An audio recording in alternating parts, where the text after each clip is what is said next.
Monsieur Macron, respectez la démocratie qui n'est pas un spectacle. Respectez la République qui n'est pas juste une rente mémorielle. Respectez le peuple français dans son unité profonde et non dans ses différences de religion. Respectez vos opposants parce que c'est le premier devoir du plus puissant dans une démocratie. J'ai proposé que l'on traite des questions internationales comme je le ferai sur d'autres sujets. Pourquoi ? Parce que ce sont les questions dans lesquelles vous êtes embarqués sans le savoir. À qui a-t-on demandé de faire la guerre du Mali? Une fois à l'Assemblée nationale. Et depuis 8 ans, nous y sommes sans en avoir discuté une seule journée, ni voté une seule fois. Cela nous coûte 2 millions d'euros par jour.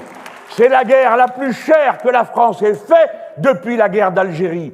Il y en a pour 5 milliards qui, si nous les avions distribués aux gens qui se trouvent là-bas, auraient davantage pacifié la population que tous les bombardements qu'on a pu y faire. Et nous n'aurions pas perdu 50 des nôtres, sans compter les victimes civiles qu'on ne compte jamais et qui sont non moins nombreuses. Parce qu'on ne vous a pas demandé, et je veux dire en tout cas que pour moi, non, la Russie n'est pas un ennemi. Non, la Chine n'est pas un ennemi. La France n'a pas d'ennemis dans le monde.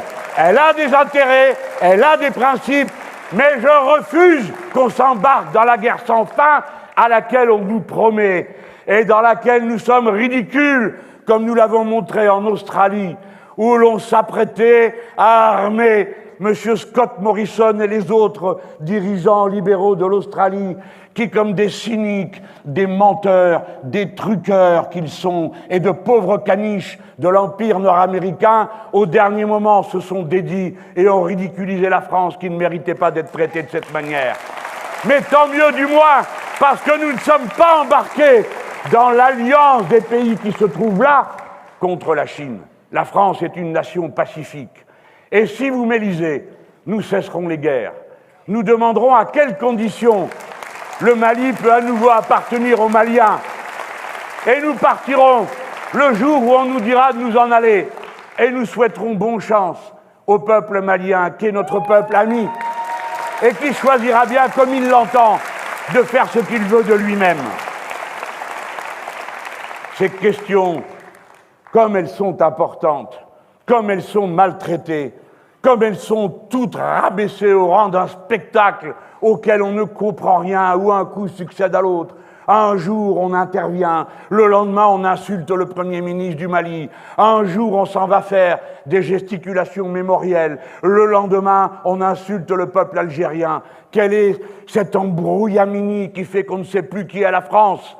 Il faut qu'on le sache de nouveau, et il faut que vous sachiez à quoi vous êtes engagés. Parce qu'aucun traité ne vaut si le peuple n'y consent. Aucune alliance ne vaut si le peuple n'y consent.